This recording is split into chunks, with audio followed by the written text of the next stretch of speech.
En el video anterior les hablé sobre la vía de degradación del glucógeno y su regulación.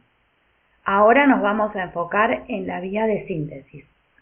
Veremos que ambas vías no poseen las mismas reacciones bioquímicas en direcciones opuestas, sino que son justamente vías separadas. Esto ofrece una flexibilidad mucho mayor para poder utilizar energía más eficientemente y para poder ejercer un mejor control.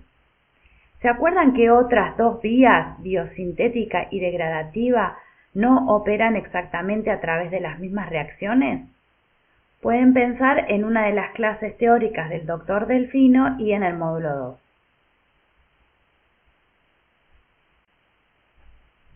Aquí les vuelvo a mostrar esta imagen para que recuerden que la enzima fosfoglucomutasa deberá actuar para convertir la glucosa 6-fosfato en glucosa 1-fosfato. Esta es la molécula necesaria para comenzar la vía de síntesis del glucógeno. En la primera etapa, a partir de la glucosa 1-fosfato y UTP, se sintetiza uridina difosfato glucosa o UDP-glucosa, que es la molécula dadora de glucosa. En esta reacción participa la UDP-glucosa pirofosforilasa, liberándose los dos residuos fosforilos más externos del UTP como pirofosfato. Es una reacción reversible. Sin embargo, in vivo, el pirofosfato es rápidamente hidrolizado a ortofosfato. Por lo tanto, esta hidrólisis, esencialmente irreversible, favorece la síntesis de UDP-glucosa.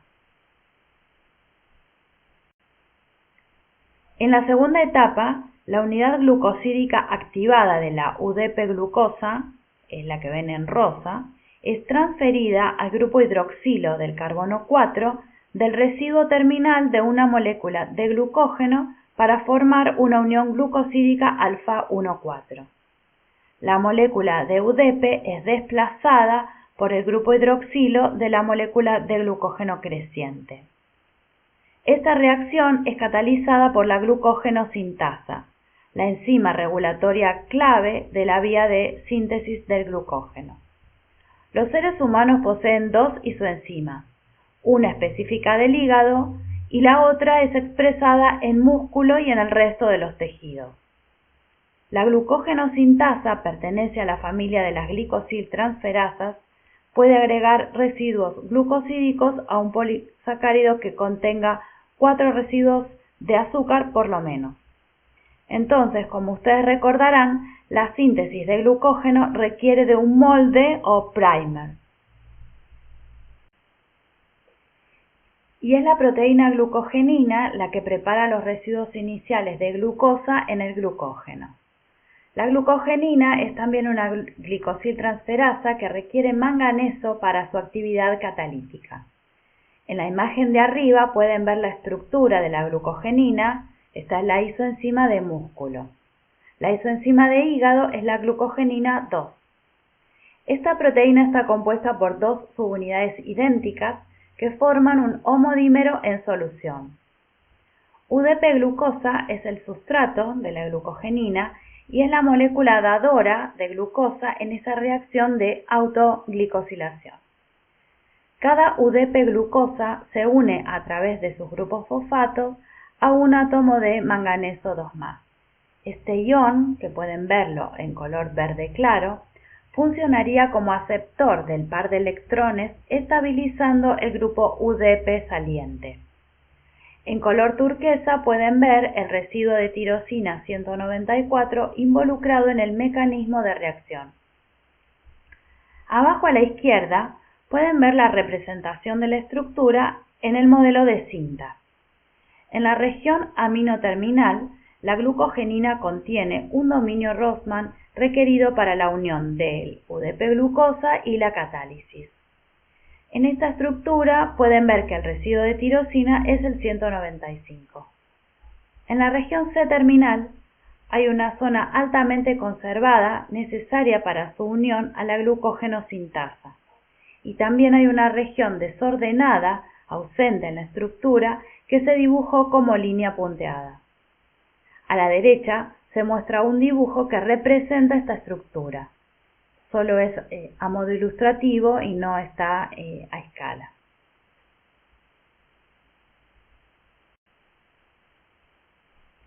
Entonces, ahora podemos repasar el mecanismo de la reacción. Primero ocurre un ataque del grupo hidroxilo de la tirosina 194 sobre el carbono 1 de la unidad de glucosa de la molécula de UDP-glucosa. Esto genera la glicosilación de la tirosina. El carbono 1 de otra molécula de UDP-glucosa es luego atacado por el grupo hidroxilo del carbono 4 de la glucosa terminal. Y esta secuencia se repite para formar una cadena de glucógeno naciente. Cada subunidad de la glucogenina cataliza la formación de un polímero de glucosa alfa 1,4. Sobre esta cadena de glucógeno preformada, la glucógeno sintasa puede extender la molécula de glucógeno. Así es como cada una de estas estructuras de glucógeno posee una molécula de glucogenina en el centro. En esta imagen les muestro un posible modelo de cómo se formaría el complejo entre la glucogenina y la glucógeno sintasa para el inicio de la síntesis del glucógeno. Este es un dibujo que no está hecho a escala, pero es muy ilustrativo del modelo. Se propone que un dímero de glucogenina, representada en verde, uniría a dos subunidades de la glucógeno sintasa, una en celeste y la otra en violeta, a través de los dominios carboxilo conservados. Habría una región desordenada de longitud variable conectando ambos dominios de la glucogenina. También se muestra el residuo de tirosina de la glucogenina, desde el cual se extiende la cadena de glucosa alfa 1,4 hacia la glucógeno sintasa. ¿Alcanzan a ver las moléculas de glucosa como hexámeros rojos? Luego de varias reacciones sucesivas de la glucógeno sintasa, actúa la enzima ramificante.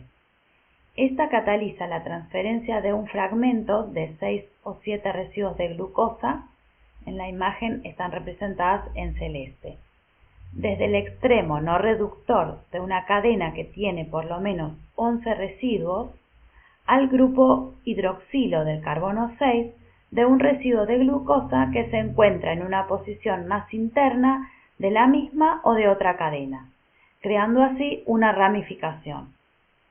Luego, la glucógeno sintasa adicionará nuevos residuos de glucosa a esta nueva ramificación. La consecuencia biológica de las ramificaciones es que se produce una molécula de glucógeno más soluble y con mayor número de extremos no reductores. Esto aumenta el número de sitios accesibles tanto por la glucógeno fosforilasa como por la glucógeno sintasa. Por lo tanto, las ramificaciones aumentan la velocidad de síntesis y degradación del glucógeno. Muy bien, así como dijimos que la glucógeno fosforilasa es una enzima importante para la regulación de la vía de degradación, la enzima glucógeno sintasa es el punto de control en la vía de síntesis, es decir, que es la enzima regulatoria clave. Al igual que la glucógeno fosforilasa, la glucógeno sintasa existe en dos formas, una forma A desfosforilada, activa, y una forma B fosforilada, generalmente inactiva.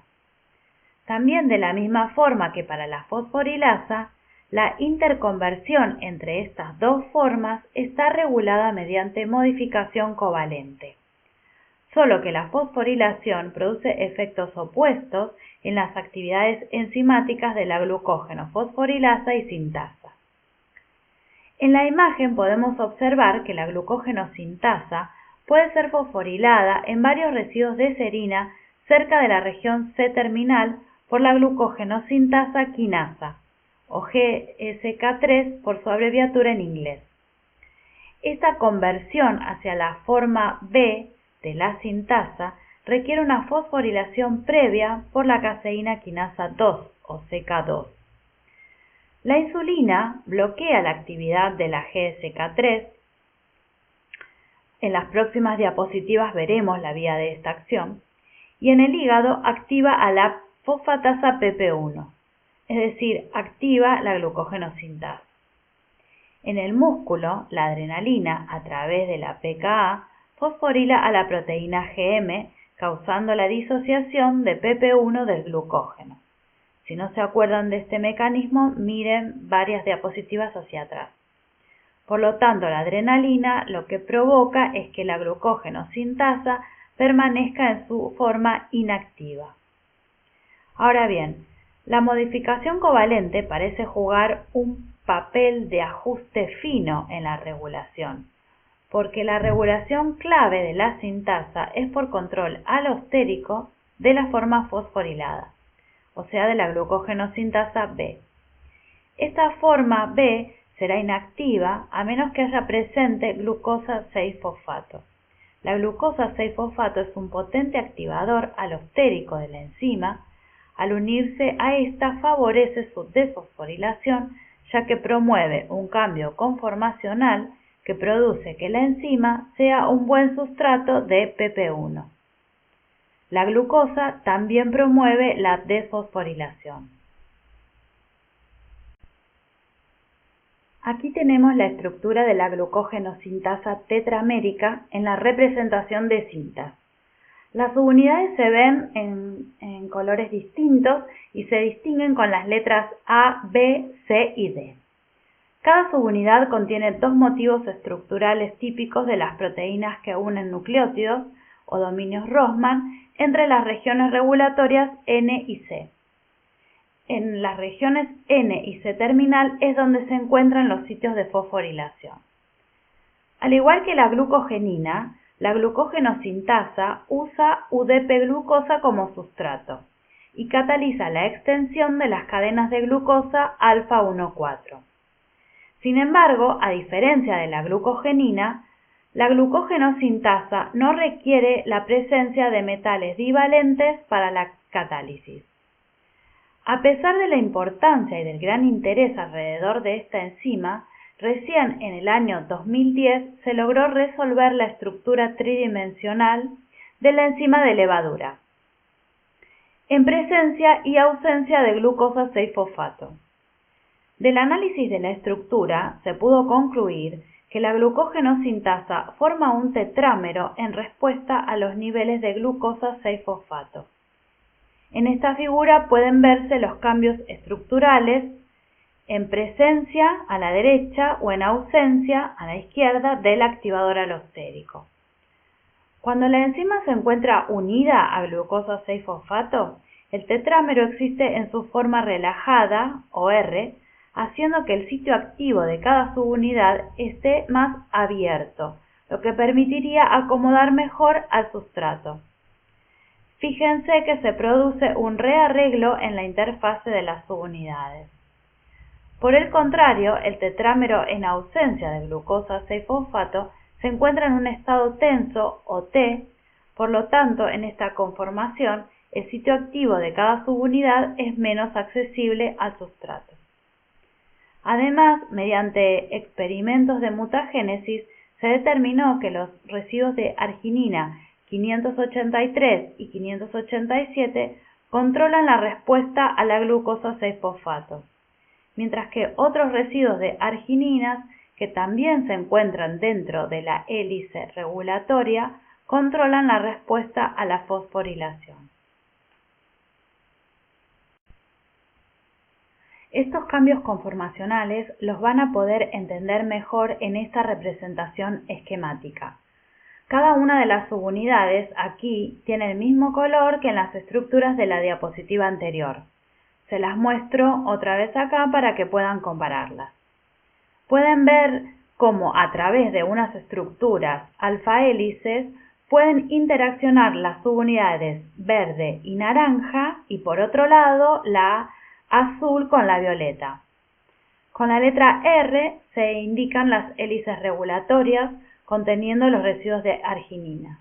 Con la letra D se marcan las posiciones aproximadas de las moléculas dadoras de glucosa o UDP-glucosa y con la letra A se indican la posición de las moléculas aceptoras de glucógeno, tanto para el estado R como para el estado intermediario I.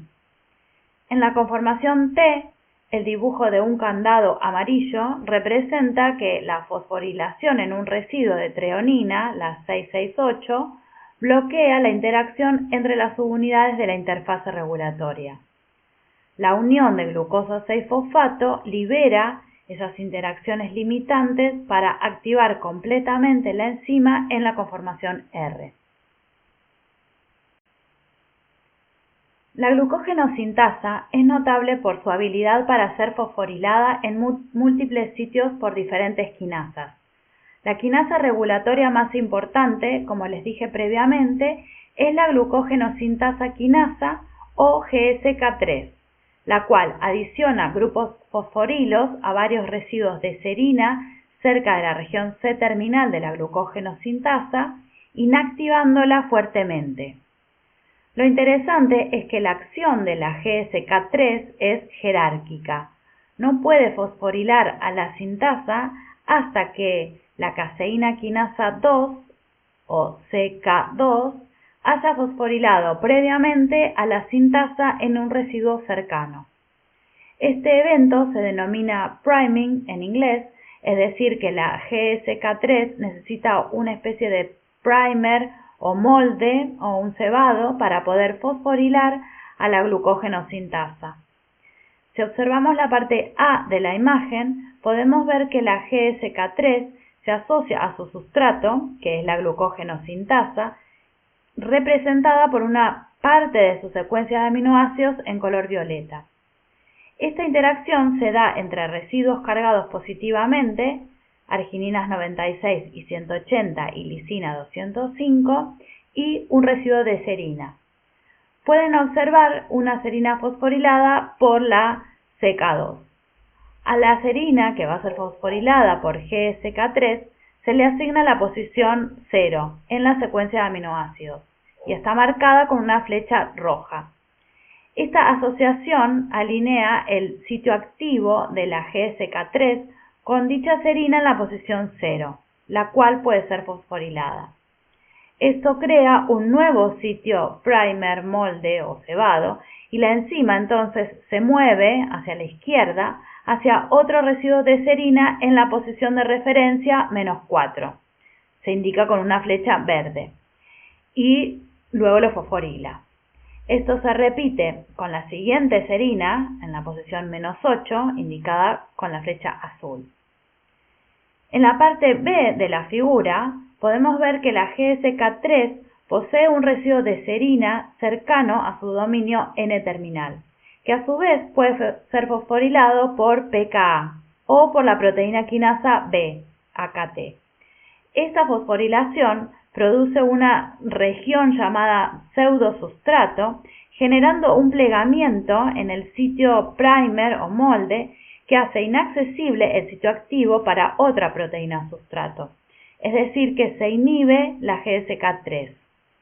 Esta inhibición puede ser revertida por la fosfatasa PP1. Aquí vemos un esquema que representa los sitios de fosforilación en la secuencia de aminoácidos de la glucógenosintasa muscular en azul y de la glucógenosintasa hepática en rojo. Además de los sitios que pueden ser fosforilados por GSK3 y CK2, existen otros sitios de fosforilación jerárquica. Se demostró que se necesita la fosforilación de una serina en el sitio 2A por pKa o por la quinasa dependiente de AMP, que es la AMPK, para que luego la caseína quinasa 1 o CK1 pueda fosforilar el residuo de la posición 2B. En la isoenzima muscular, que posee 35 aminoácidos más que la isoenzima hepática, existen otros sitios de fosforilación. También se demostró que se necesita la fosforilación por pKa en el sitio 1A para que luego pueda fosforilar el sitio 1B, la quinasa dependiente de calmodulina.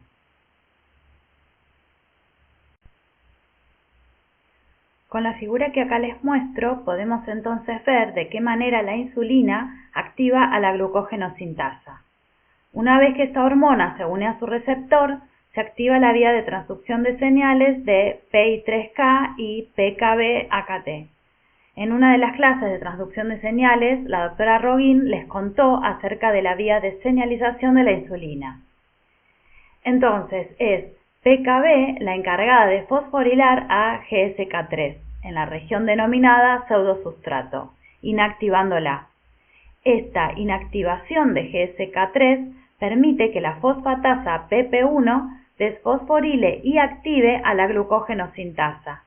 De esta manera, la insulina estimula la síntesis de glucógeno.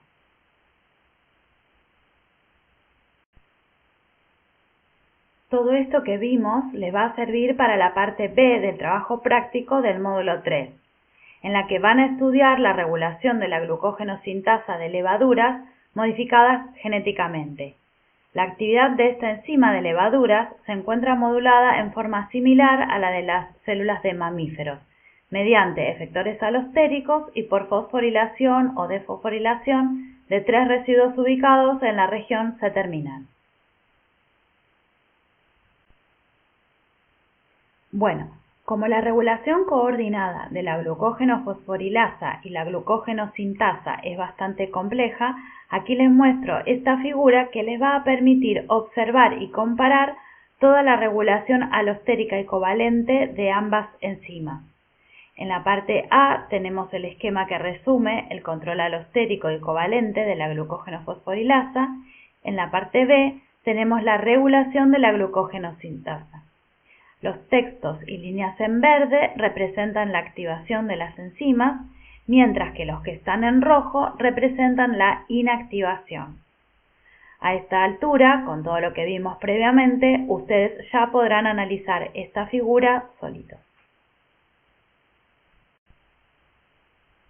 Entonces, volvemos a mirar esta imagen para analizar qué sucede durante el ejercicio o en una condición de ayuno. De acuerdo a todo lo que vimos previamente, la regulación del metabolismo del glucógeno se encuentra regulada en forma coordinada, en parte por la cascada de señalización de AMP cíclico disparada por hormonas. El glucagón actúa sobre sus receptores en hígado y la adrenalina principalmente actúa en músculo, pero también posee receptores en hígado. La secuencia de reacciones conduce a la activación de la pKa, de la fosforilasa quinasa y de la glucógeno fosforilasa A.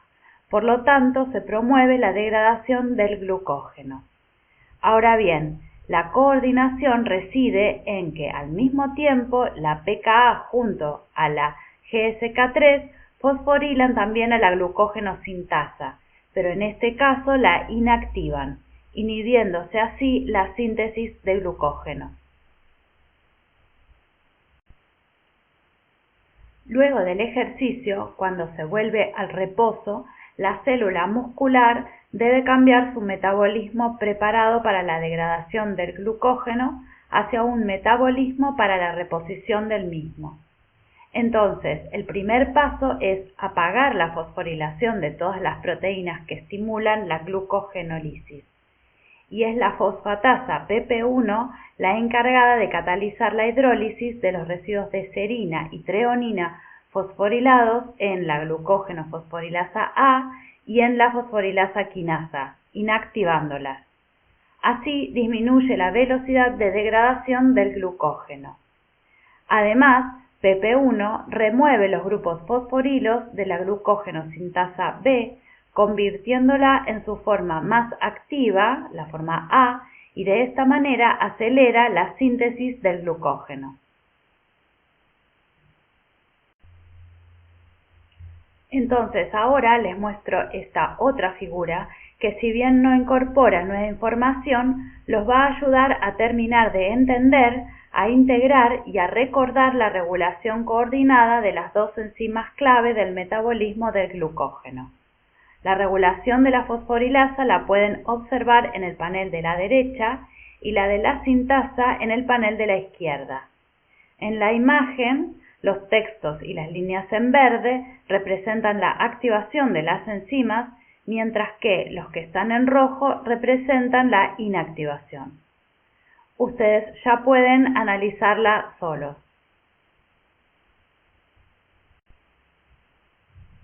Otra enzima que juega un papel central en la coordinación de las vías degradativa y de síntesis para mantener los depósitos adecuados de glucógeno es la fosfatasa PP1. Vuelvo a mostrarles la imagen que está arriba para que recuerden de qué manera PP1 también es regulada por fosforilación dependiente de pKa. La fosforilación por pKa media la separación del dominio catalítico de PP1 de la subunidad de ensamblaje Gm, que une al glucógeno, y la unión de la fosfatasa a su inhibidor, activándose así la vía de degradación. En la imagen de abajo podemos observar esto con un poco más de detalle e integrar la acción de las hormonas. Habíamos dicho que la insulina estimula la síntesis de glucógeno inactivando a la GSK3 y además, como vemos aquí, estimulando la fosforilación de Gm en un determinado sitio 1, lo cual activa a la PP1, que la pueden ver en verde claro. Por otro lado, en respuesta a adrenalina en músculo y al glucagón en hígado, se activa pKa, la cual fosforila al inhibidor 1 y este se une e inactiva a PP1. Pero además, pKa fosforila a la subunidad Gm en un segundo sitio, causando la disociación de PP1 del gránulo de glucógeno y por lo tanto impidiendo su acción. En la imagen de arriba solo se muestra el residuo de Gm fosforilado por pKa. Entonces, en este caso, la fosforilasa quinasa, la glucógeno fosforilasa y la glucógeno sintasa se mantienen fosforiladas y la vía de degradación del glucógeno se encuentra activada. Entonces, todo esto puede ocurrir en forma coordinada en el gránulo de glucógeno porque la PP1 no se encuentra libre en el citosol, sino que está unida fuertemente a sus tres proteínas blanco, la fosforilasa quinasa, la glucógeno fosforilasa y la glucógeno sintasa, a través de la proteína de ensamblaje Gm, la cual a su vez se encuentra unida al glucógeno. Este es el modelo bien establecido en el cual se muestran las proteínas asociadas al glucógeno dentro de la partícula. Se pueden ver las enzimas metabólicas en color violeta, glucogenina o Gn, glucógeno sintasa o Gs, glucógeno fosforilasa o PH y la enzima desramificante o DBE. Recuerden que estas abreviaturas son por los términos en inglés. Luego se observan las proteínas quinasas en rojo, son la fosforilasa quinasa y la AMPK. Las fosfatasas se muestran en verde, son la subunidad catalítica de PP1 y la forina o LF. Esta es una proteína que les nombré al principio cuando les mencioné algo del metabolismo del glucógeno en el cerebro, y ya volveremos a ella más adelante. La proteína malina, en marrón, se encuentra unida a la forina. En azul se ven las subunidades de ensamblaje que interaccionan con PP1, como por ejemplo la proteína GL. Además, podemos observar a la proteína STBD1 que sirve de anclaje de la partícula a la membrana. También vemos que la fosforilasa quinasa se encontraría unida a la membrana. La interacción de todas estas proteínas asociadas al glucógeno permite la regulación coordinada de su metabolismo.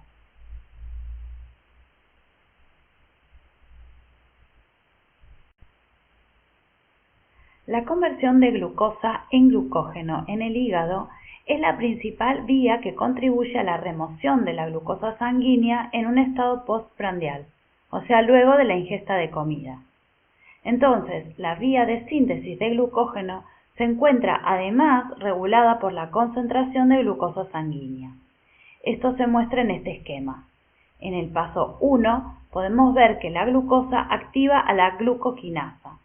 Como ustedes ya saben, la glucoquinasa es la isoenzima de hígado encargada de fosforilar a la glucosa para dar glucosa 6-fosfato.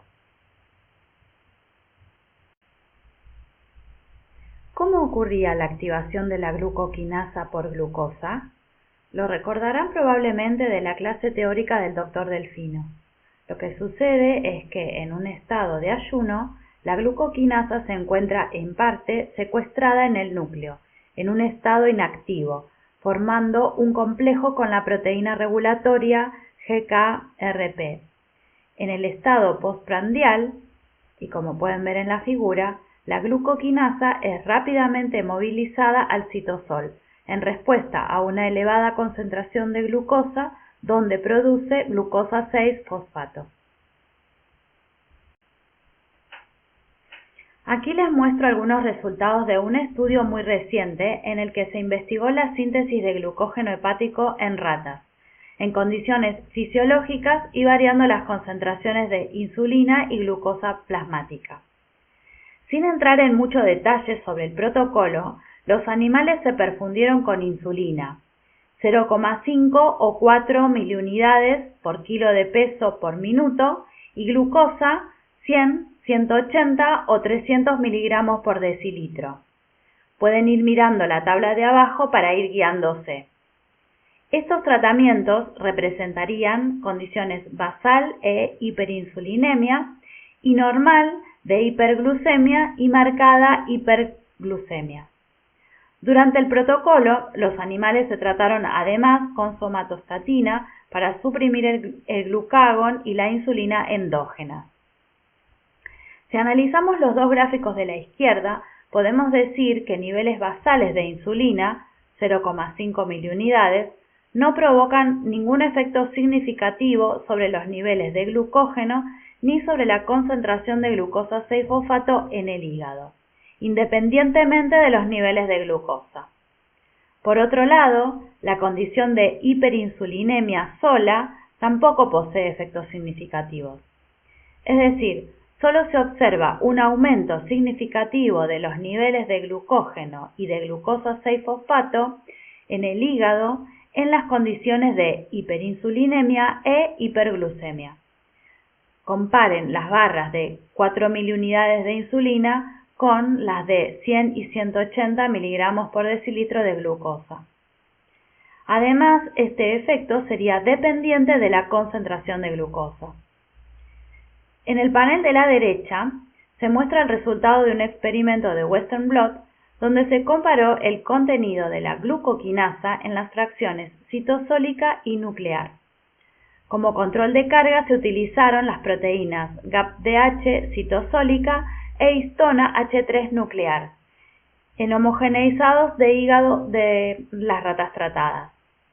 Al analizar el gráfico del panel inferior, se ve un aumento del contenido de la glucoquinasa en el citoplasma versus el del núcleo. De esta manera se demostró que en este modelo experimental la condición simultánea de hiperinsulinemia e hiperglucemia es lo que induce la translocación de la glucoquinasa del núcleo al citosol. Finalmente, los investigadores realizaron un estudio aplicando control del análisis metabólico o MCA y determinaron que la velocidad de síntesis de glucógeno estimulada por insulina estaría dada por la velocidad de translocación de la glucoquinasa. Con el Dr. Schwarzbaum volverán a estudiar a la glucoquinasa en una próxima clase de sensores de glucemia y también el tema de MCA lo verán en una clase teórica próxima y en el módulo 4. Aquí les muestro imágenes de microscopía de fluorescencia, en las que van a poder apreciar mejor la localización de la glucoquinasa en el núcleo y su movilización al citosol. Esto es en un cultivo primario de hepatocitos de rata tratados con distintas concentraciones de glucosa en A o de un compuesto inhibidor de la proteína regulatoria GKRP en B. Tanto en A como en B, en las tres fotos superiores, pueden observar la marca fluorescente azul de los núcleos que fueron teñidos con el colorante Hedge, que se une al DNA. En las tres fotos inferiores pueden observar la marca fluorescente verde de la glucoquinasa que fue inmunoteñida. Es decir, las células se incubaron con un anticuerpo primario antiglucoquinasa y luego con el anticuerpo secundario correspondiente conjugado a un fluorocromo que emite en el canal verde. Si miran las imágenes de la parte A, pueden ver cómo a medida que aumenta la concentración de glucosa con la que fueron incubados los hepatocitos, la marca verde, que coincide con la de los núcleos, comienza a desaparecer, se hace más difusa, y empieza a aparecer la marca en el citoplasma. Se ve una especie de halo verde alrededor de los núcleos. Este experimento nos permite visualizar y confirmar la translocación de la glucoquinasa desde el núcleo al citosol, a medida que la concentración de glucosa aumenta. En el panel B, los hepatocitos se incubaron con un compuesto inhibidor de la proteína regulatoria GKRP, es decir, que este compuesto, AMG 1694, bloquea la interacción de la GKRP con la glucoquinasa en el núcleo. Entonces pueden ver que en ausencia del inhibidor, y tampoco hay glucosa en el medio, la marca verde coincide con la del núcleo. Al incubar con AMG 1694, la marca verde desaparece de los núcleos y aparece en el citoplasma. Este experimento nos indica entonces que la glucoquinasa estaría siendo retenida en el núcleo de los hepatocitos gracias a la acción de la proteína regulatoria GKRP. Luego de activarse entonces la glucoquinasa, se produce un incremento de los niveles de glucosa 6-fosfato, como podemos ver en el paso 2 del esquema. Tanto la glucosa como la glucosa 6-fosfato se unen a la glucógeno fosforilasa y la hacen mejor sustrato de la fosfatasa PP1, convirtiéndola en la forma B desfosforilada e inactiva. Esto lo ven en el paso 3. Además, la glucosa 6-fosfato también favorece que la glucógeno sintasa se convierta en su forma activa. Lo ven en el paso 5. Por lo tanto, la glucosa estaría regulando la actividad enzimática tanto de la glucógeno fosforilasa como la de la glucógeno sintasa. En la figura de la izquierda se muestra un experimento en el que se demostró que el aumento de glucosa en sangre conduce a la inactivación de la glucógeno fosforilasa, la cual pasa de la forma A a la forma B en el hepatocito. Luego de un periodo de retraso o lag, se observa la activación de la glucógeno sintasa, que pasa de la forma B a la forma A. De manera que la glucógeno fosforilasa actuaría como un sensor de la glucosa en los hepatocitos, facilitando el cambio del metabolismo de degradación al de síntesis de glucógeno. Entonces pueden preguntarse, ¿y cómo sería este mecanismo? Bueno, ¿se acuerdan que en la partícula de glucógeno la subunidad GL de la fosfatasa PP1 se une a la glucógeno fosforilasa? Y que también vimos que la unión de glucosa a la fosforilasa A cambia el equilibrio alostérico desde la forma R activa a la forma T inactiva. Bueno, resulta que este cambio conformacional expone el residuo fosforilado de la serina 14 para que sea un sustrato de la PP1. La desfosforilación provoca que la glucógeno fosforilasa en el estado T se disocie de PP1 y de la subunidad GL. PP1 entonces puede actuar sobre la glucógeno sintasa activándola. Ese periodo de retraso o fase lag observado se debe a que existen unas 10 moléculas de glucógeno fosforilasa A por cada molécula de fosfatasa en la célula. Entonces, la actividad de la glucógeno sintasa comenzará a aumentar solo después de que la glucógeno fosforilasa sea convertida en su forma B. Si pasamos al músculo esquelético, veremos que la glucogenólisis se encuentra fuertemente regulada. Cuando los depósitos de glucógeno son bajos, el cuerpo responde a este estrés metabólico e inicia un programa de respuesta para mantener la provisión de energía. Por ejemplo, el entrenamiento frecuente produce como resultado un cambio adaptativo en la señalización. En estas imágenes pueden observar algunos de los eventos de señalización que se activan diferencialmente durante el ejercicio en condiciones de alto contenido de glucógeno en A y bajo contenido de glucógeno en la parte B. En esta última situación, el aumento de los niveles de adrenalina promueve a través de pKa el incremento del metabolismo de ácidos grasos, activando a la lipasa sensible a hormonas, o HSL, en el tejido adiposo y también en el músculo esquelético. El aumento de ácidos grasos circulantes es importante porque sirven como sustratos para la beta-oxidación, pero también actúan como intermediarios de señalización para factores de transcripción y receptores nucleares que regulan las proteínas involucradas en el transporte y degradación de los lípidos. Un menor contenido de glucógeno resulta también en la liberación de la quinasa AMPK de la partícula de glucógeno, lo que aumenta su actividad y altera su localización. Todas estas alteraciones en la señalización mejoran la utilización de los ácidos grasos en el músculo, que en última instancia da como resultado un ahorro de glucógeno durante el ejercicio en estado estacionario. Si bien el hígado y el músculo son los órganos donde el contenido de glucógeno es mayor y donde más se ha estudiado su metabolismo, no debemos olvidar la gran importancia del metabolismo del glucógeno en el cerebro. En esta imagen les muestro una representación esquemática que refleja la relevancia del metabolismo del glucógeno en el cerebro. En los astrocitos, la célula que parece una estrella, la glucosa es metabolizada a través de la glucólisis o a través de la lanzadera o shunt del glucógeno a piruvato, el cual puede ser convertido en lactato y transferido a las neuronas. Observen la presencia de la glucógeno fosforilasa y de la glucógeno sintasa en el astrocito. En las neuronas ocurrirá el metabolismo oxidativo. Entonces, en los astrocitos, el piruvato podrá alternativamente entrar al ciclo de los ácidos tricarboxílicos por la vía de la piruvato deshidrogenasa, o PDH, o de la piruvato carboxilasa, o PC.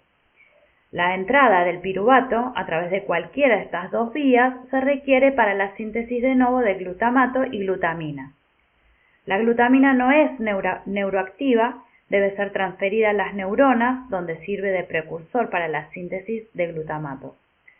Luego de la liberación vesicular del glutamato y de su interacción con los receptores de la membrana postsináptica, el glutamato es removido del espacio sináptico principalmente por los transportadores que se encuentran en la membrana del astrocito. De esta manera, el glutamato es convertido en glutamina, completándose así el ciclo glutamato-glutamina.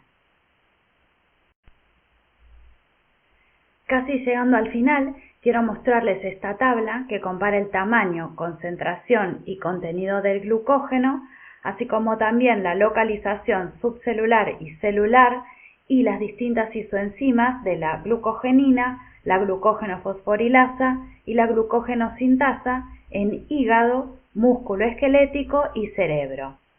Resume lo que les fui contando hasta aquí y al observar los tipos de isoenzimas podrán ver que en músculo esquelético y cerebro se expresan las mismas, solo que en cerebro hay una isoenzima de la fosforilasa adicional. En el hígado se expresan otras 3 isoenzimas distintas. Esto nos muestra que el metabolismo del glucógeno en el cerebro es más parecido al del músculo. En esta tabla pueden ver las enfermedades asociadas al almacenamiento del glucógeno, cuáles son las enzimas afectadas, los principales órganos que se ven afectados y los síntomas. En el año 1929, Edgar von Guericke describió la primera enfermedad relacionada con el almacenamiento del glucógeno. La enfermedad de tipo 1A lleva su nombre. Más tarde, en 1952, Carl y Gerty Cori descubrieron que la causa de esta patología era la deficiencia hereditaria de la glucosa 6-fosfatasa, lo que provocaba la acumulación de glucógeno de estructura normal en el hígado e hipoglucemia. Luego se fueron descubriendo y caracterizando otras patologías que afectan el hígado o el músculo. Estas glucogenopatías son enfermedades autosómicas recesivas y poseen baja incidencia, es decir, que son poco frecuentes. Ocurren en 1 cada 20.000 a 25.000 individuos.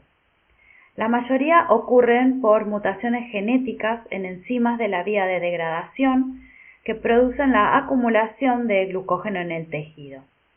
Este glucógeno acumulado puede tener estructura normal o anormal dependiendo de la enfermedad.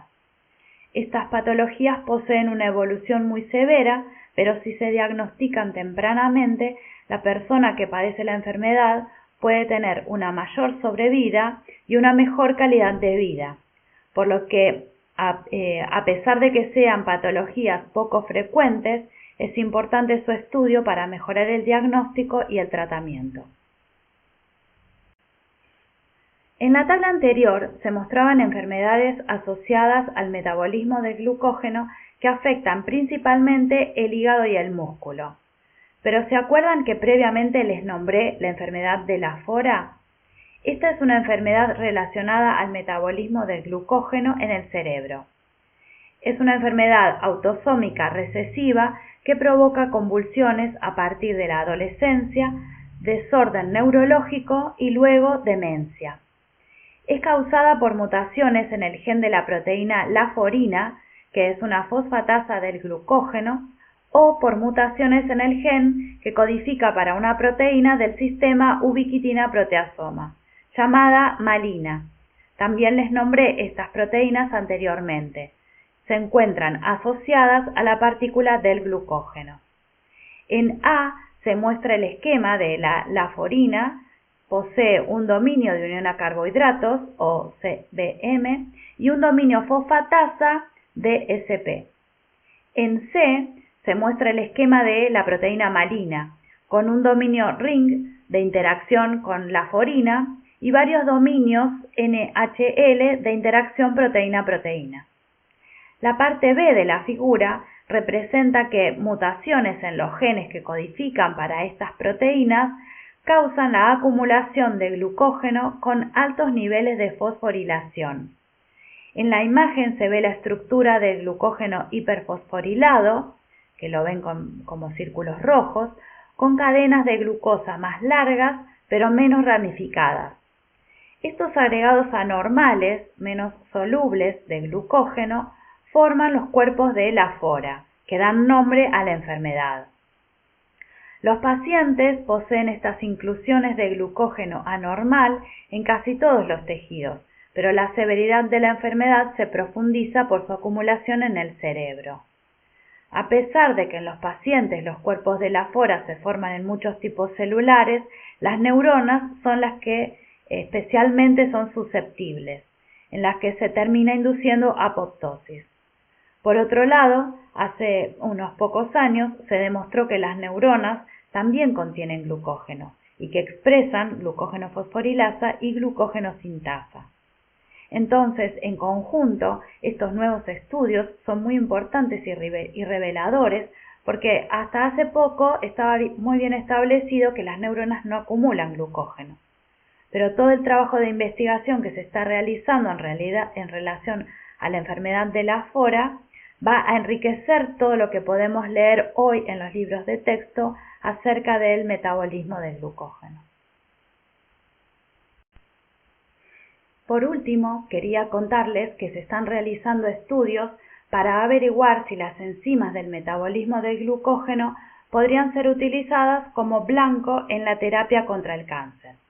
Esto se debe a una característica distintiva de las células tumorales, en las que se da lo que se conoce como reprogramación metabólica. Este proceso contribuye a la adaptación de estas células al microambiente tumoral y además es lo que genera resistencia a las terapias. Recientemente se demostró que el metabolismo del glucógeno se encuentra aumentado en muchos tipos de células tumorales. En líneas celulares de carcinoma mamario, de útero, ovario, de piel y de cerebro, se observó una gran cantidad de glucógeno, Y también se describió que el metabolismo de glucógeno es crucial para el desarrollo del cáncer hepático in vitro.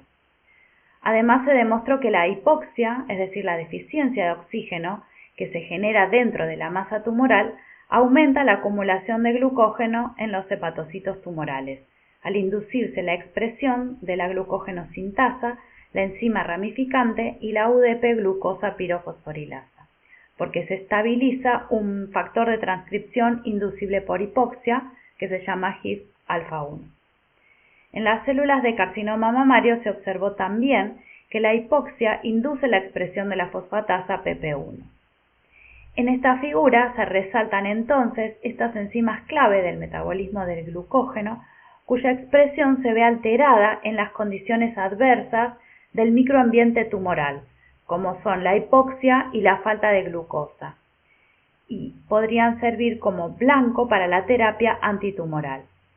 En base a todos los estudios bioquímicos y estructurales realizados hasta el momento, se están diseñando varios compuestos que modulan la actividad de estas enzimas y se está testeando su capacidad antitumoral. Muy bien, llegamos al final. Recuerden que pueden leer sobre el tema en los libros de texto y en los trabajos adicionales que les vamos a subir al campus virtual. Y cualquier duda que tengan pueden escribirme en la solapa de consultas de las clases teóricas en el campus virtual. Buena suerte.